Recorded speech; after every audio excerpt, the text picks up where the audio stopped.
சிறகடிக்க ஆசை சீரியல் இன்னைக்கான எபிசோடில் விஜயாவோட யோகா கிளாஸில் சிந்தாமணியும் ஜாயின் பண்ணிக்கிறாங்க. நானும் ஜாயின் பண்ணிக்கிறேன் மாஸ்டர், எனக்கு ரொம்ப ஆசை அப்படின்னு சொல்லிட்டு.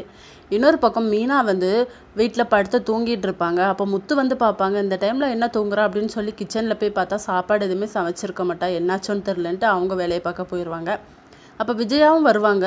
மதிய நேரத்தில் இவளுக்கு என்ன தூக்கம் அப்படின்னு சொல்லிட்டு புலம்பிக்கிட்டே கிச்சனுக்குள்ளே போவாங்க. சாப்பாடு எதுவுமே இருக்காது. கோவத்தில் மீனாவோட மூஞ்சில் தண்ணியை ஊற்றிடுவாங்க.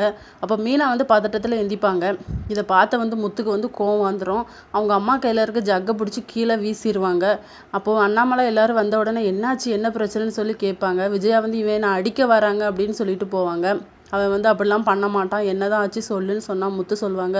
அவள் படுத்து கிடந்தாம்மா, அவள் மூஞ்சில் தண்ணியை கோரி ஊற்றிட்டாங்க அந்த அம்மா அப்படின்னு சொல்லிட்டு சொல்லுவாங்க. நீ எதுக்கு இப்படி பண்ண? அவள் மதிய டைம் என்றைக்குமே தூங்க மாட்டாளே, என்னாச்சுமான்னு சொல்லி உடம்ப தொட்டு பார்த்தா ஃபீவராக இருக்குது.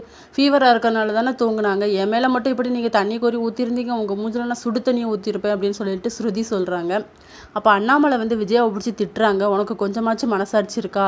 அந்த பொண்ணு தான் அந்த வீட்டில் சமைக்கணுமா, வேறு மருமகளே இல்லையா அப்படின்னு சொல்லிட்டு ஸ்ருதியும் ரோஹிணியும் ஒரு மாதிரி பார்த்துக்கிட்டு இருக்காங்க. நம்மளை சமைக்க சொல்லிடுவாங்களோன்னு சொல்லிட்டு மனோஜ் எனக்கு இவளுக்கெல்லாம் சமைக்க தெரியாது அப்படிங்கிற மாதிரி சொல்லிடுறாரு. ஸ்ருதி எனக்கு ஆல்ரெடி சமைக்க தெரியாது, அதனால தான் நான் ஒரு செஃப்பையே கல்யாணம் பண்ணேன் அப்படின்னு சொல்லிட்டு முத்துக்கு கோவம் வந்துடுது.